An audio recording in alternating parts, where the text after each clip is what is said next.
mana bor mehringlarni berib, xayol bilan yozaversanglar, pochirkinglar mamlaq bo'lib ketadi. Bu faqat menda emas, o'sha vrachlar tushunmaydigan darajaga borib qoladi desam bo'ladi.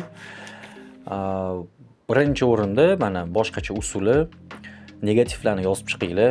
Negativni hamma har xilcha qabul qiladi. Kimdir miyasida qolib ketadi, kimdirlar ahamiyat bermaydi, lekin nima bo'lsa ham miyada qoladi-da baribir ham. O'sha negativlarni yozaverasizlar.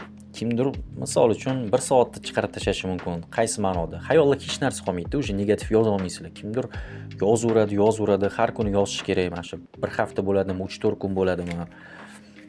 Undan keyin negativ yozganinglardan keyin уже abidalarni yozishinglar kerak bo'ladi-da.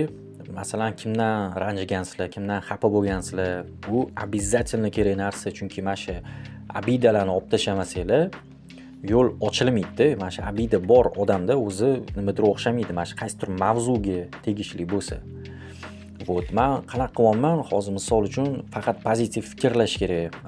To'g'ri, masalan, kimdir qarzmi?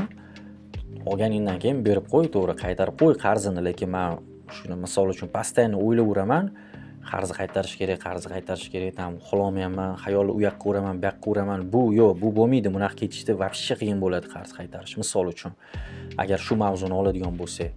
Shuning uchun boshqacha yo'lini tutyapman. Menga o'rgatishganda, mana shu juda ham katta odamlar o'rgatganda, o'sha hamma narsasi bor odamlar desa ham bo'ladi.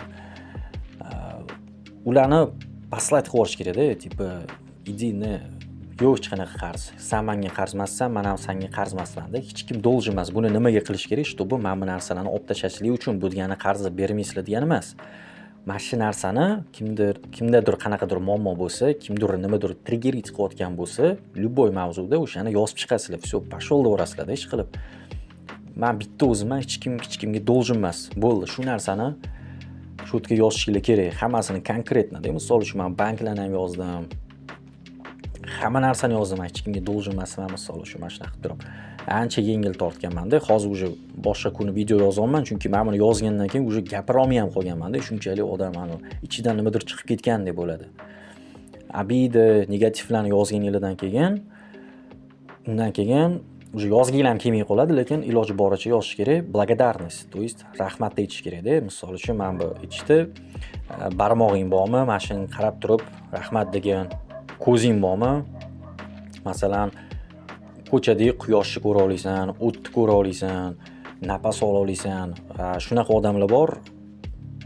Mana shunaqa nima degan, darilar berilmaganda ko'pligi bor shunaqa odamlar, yetarlicha ko'p. Menda hamma narsa bor, misol uchun menda mana shu ko'rib turgan odamlarda ikkita oyog'inglar, ikkita qo'linglar bor, ko'pinglarni ko'zinglar bor, qulog'inglar eshityapti. Shularga hammasiga rahmat, baribir ham chin dildan, ko'ngildan aytishinglar kerak bo'ladi-da. O'shandan keyin ishoninglar, hayot вообще zo'r tomonga o'zgaradi. Постоянно miyada mana bu negativlar aylanversa, u hech qayerga yurish bo'lmaydi. Hech qayerga. Любой mavzuni aytaman, любой даже. Endi kimlarda qanaqa muammolar bo'lishi mumkin-da, mana shu отношения bo'lishi mumkin yoki oila qurmoqchi bo'lishi mumkin yoki kimdirda ham bola bo'lmaydi. Любой narsani qog'oz ruchka bilan to'g'irlasa bo'ladi. Bu narsani oldin ham shunga o'xshash narsani qilganman, o'xshagan. Mana hozir ham uzoqqa kirib ketdim, lekin sizlar bilan shuni bo'lishib qo'yaman. Shuning uchun ishlanglar, hammasi yaxshi bo'ladi. Faqat shularni olib tashlanglar bo'ldi. Hammaga omad.